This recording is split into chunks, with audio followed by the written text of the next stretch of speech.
Hey, how's it going, guys? Ancient Rin here, back with another Borderlands 4 build video, and today I'll be going over my grenade Amon build called Game On. This build allows you to use any good grenade at UVH5 with the use of Blackout and Tail the Comet with electrical fire and the tripwire specialization to get high damage and spammability. You can also find a write-up of my build on Mobalytics, so if reading is more your style, you can also go there, which will be linked in the description. Don't forget to subscribe to the channel for more Borderlands 4 content, and consider becoming a member to support the channel and get videos early.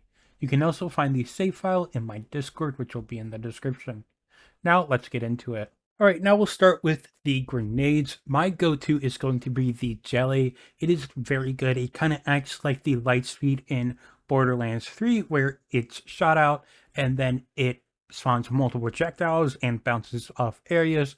It doesn't look like it's homing though, like the light speed is, but that's fine.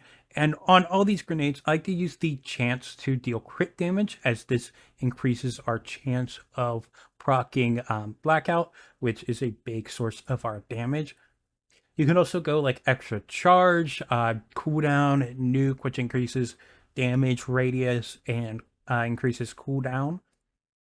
But some other stuff I like is Waterfall. I'm kind of messing with it. I found an artillery one, and I think it's got some potential. Blockbuster is really good, especially for bossing with big AoE. The Jelly is also really good for bossing and mobbing, so you could use either of these. But Blockbuster is really good for stationary enemies. You've got the Slippy, which will always be good. It's got melee stuff. I'll be having a separate build on this, just something unique take on it. And then you also got the Fire Pot, which I also have my own build on called Potluck, which I'll link in the description. I've also been liking the Swarm, so I've been messing with that. And the Scully's pretty solid. I don't have one with chance to crit. I don't know if I'll ever get one. The crit knife is going to be good, increases your crit chance for your knife itself as well. This crit damage I have on here is going to be only applied if you hit the crit spot and not from this crit hit. So keep that in mind. I'd probably crit will help this. Also, extra charge or cooldown would be really nice. I also really like the bouncing blade augment. It's really fun for mobbing, especially if you miss the attack. It will ricochet on the environment and hit the enemy. So you still hit at least one enemy with this if you play right. I'm still testing with a lot of grenades, so make sure to recommend me any that you've enjoyed. I know the satchel and like lingering stuff is really good. I just haven't gotten good ones yet, so I'm working on that. UAV has been fun, but still kind of learning it, so there's still a lot more to go. Then for the gun here, this is going to go with the enhancements, so I'm going to go over these together. So we have a Stellium here with a super high dot. This is going to work out with Transfuser. When you get a kill while holding a gun with Malon part, you will then spread the dot to 3 enemies nearby, and it will take the dot base card damage on here. So this 31k and 16k, as long as you have a status effect on the enemy when they die of these elements. So with Blackout, we are going to have that shock dot, and then we have electrical fire in the red tree, which is going to give us a fire dot as well, making this just great utility. And so with Transfuser, that can help with mobbing. It's not that mobbing is like a problem here, but it's really nice. And then we have the splash damage on here, because when you pair it with a splash gun, like we have with the Stellium here, it will count as like all damage and count towards boosting most of our damage, not just guns. So it'll boost our ordnance here. And then if you want to shoot your gun, you could also get a prime potency for that 100% crit chance to then shoot and reload. But for optimal play with just ordnance, you're looking for transfusion with the gun splash, and then just a high Stellium. And then for another gun here, this is really going to be used for bossing, is going to be the Vial Launcher, as it makes enemies take increased damage, which will double dip in our skills. Then for the enhancement, we are going to triple bypass. This is going to be for Now with Caffeine to get back our action skill, which is a very important part of this build. And then I have with Enrage to increase our damage. I don't have any more on here, I don't think. Oh, I've got cooldown, this could be good for getting our action skill back even faster as well, because we do use it a lot.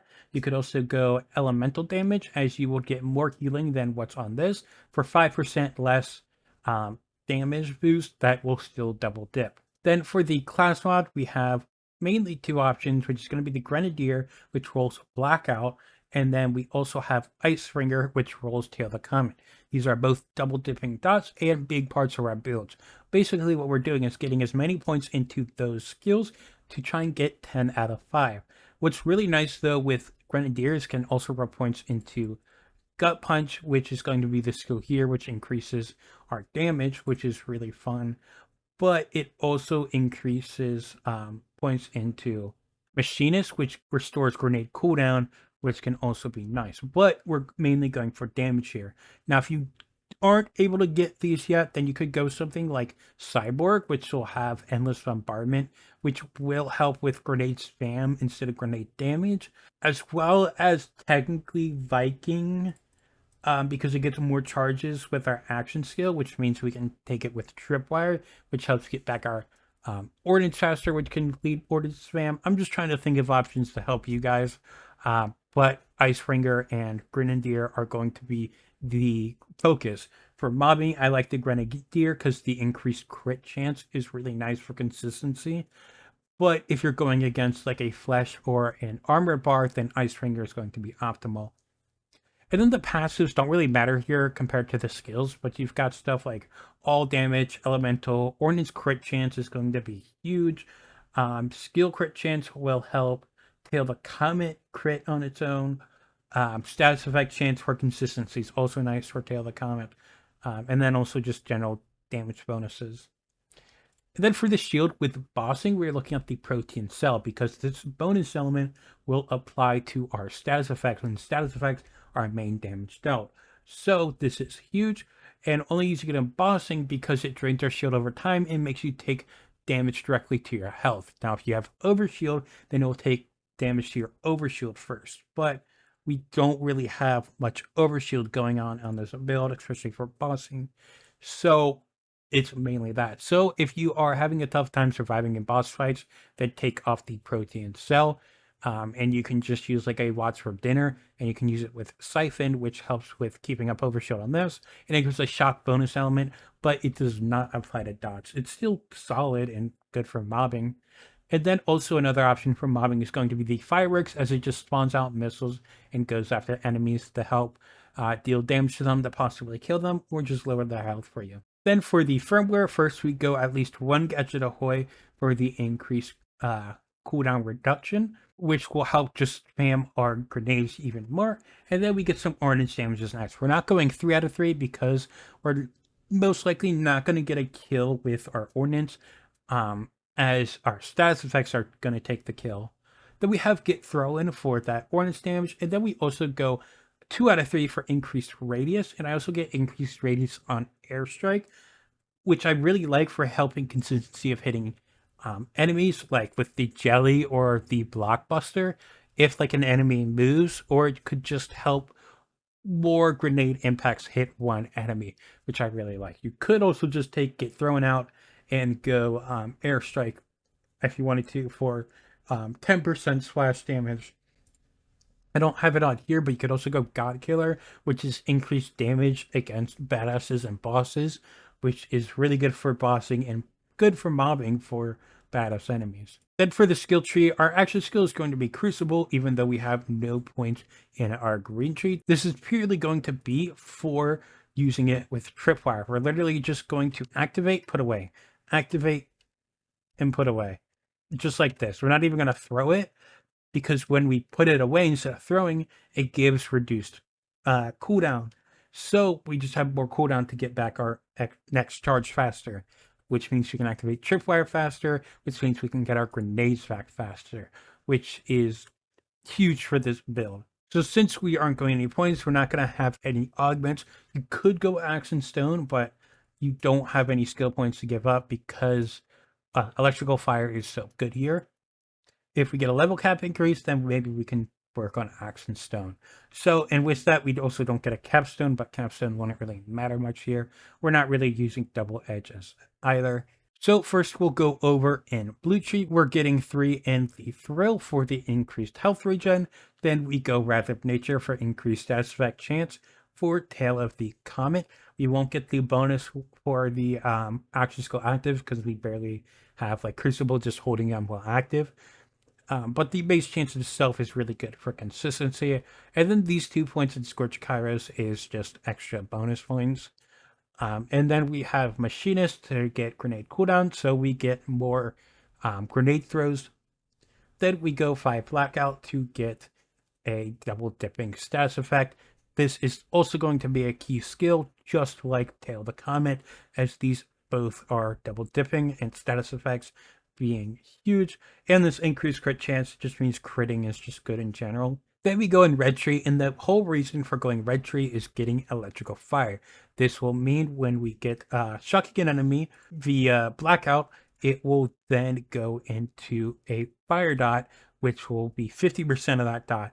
So it'll technically be like a 50% double dipping dot. So what would happen with Electrical Fire Dot is going to be that you will have the Blackout dot applied, and then it will go into a Fire Dot at 50%. But the formula here is going to count as getting boost to fire damage instead of shock damage. So it's still technically a double dipping dot, just 50% of Blackout. Now for the skills going up to it, first I go Impetus. I just like movement speed. You could technically put this in Wet Burns Within for a stronger electrical fire dot. Then I go 3 Gut Punch. This is just to help keep up the debuff for increased damage, which will double dip. Then we have Wield the Storm for status effect damage, since we have tons of status effects. That's our main damage dealer. I don't know if the duration helps any of these. Then I go Forged in Steel, so you can activate your Forge skill sometimes and then become immune to your damage. With that, you could put these 2 points and Scorch Kairos into Smelter to get some cooldown to get your Forge skill back faster, but here I don't really worry about it. And then I have this point in Bulletstorm. I need to put it somewhere else. It literally does not have a place here, so I could just put it in What Burns Within if I really wanted to. If you use Slippy, though, you could move some points around, like Discombobulate or the best defense, but usually you just want to have your own Slippy build. But it's not unusual here. It just means if you use the Slippy a lot, it could be nice to go Discombobulate for consistent melee crit chance. Then we go Catastrophe for the increased crit chance. The crit damage is nice, but we're not getting too many stacks, but it's still happening. And then I just go 2 Dragon's Breath. We're just getting out of the tree, and nothing here's really doing much. You could maybe do Fist of Stone when you activate your Forge skill. That'll get some melee procs itself, and if you wanted to throw a Crucible. But you'd only get 2 points in here, and then this melee damage is useless. If anything, this can be nice for applying a nice fire dot on your Stellium. Then we go Cracking Aegis, as this will give us increased status effect damage and ordnance damage. Both helps our build. And then we go Electrical Fire, which I already explained, 50%, but that, which helps a lot with our double dipping dot.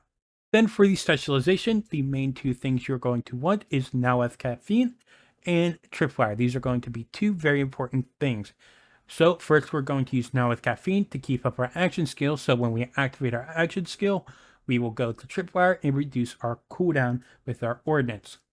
And then when we run out of charges, we go back to activating our Rep Kit, which will then reduce our cooldown to even more Ordnance here.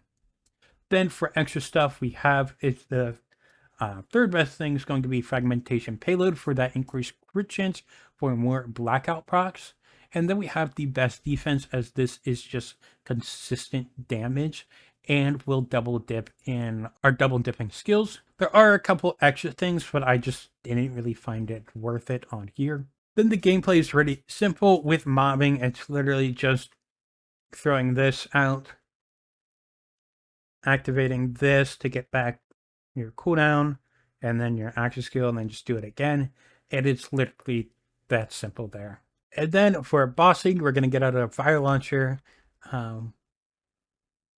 activate our Rep Kit, slam, shoot Vile Launcher, hold out our grenade, and then just do this and just spam. And then if boss isn't dead, you'll activate your ordnance more. and I went down because tight space. Also, a way to stop getting down in bossing is going to be activating that forge skill early on. But that's really it for the gameplay and nothing else more. If we were in a mobbing area, then I would just get a kill with like my stellium or a fight for your life gun. If you learned something new, then make sure to leave a like and subscribe to the channel for more Borderlands 4 content. And consider becoming a member to support the channel and get videos early. You can also find the save file for this build in the Discord, which is in the description. Don't forget to check out the Mobalytics build write-up, which is also in the description, as it always has the most up-to-date version of the build. This could be minor tweaks or huge reworks. If you have any grenade suggestions for legendary or non-unique grenades, then make sure to leave a comment down below so I can try them out. I hope you guys enjoyed, and I will see you guys next time. Peace.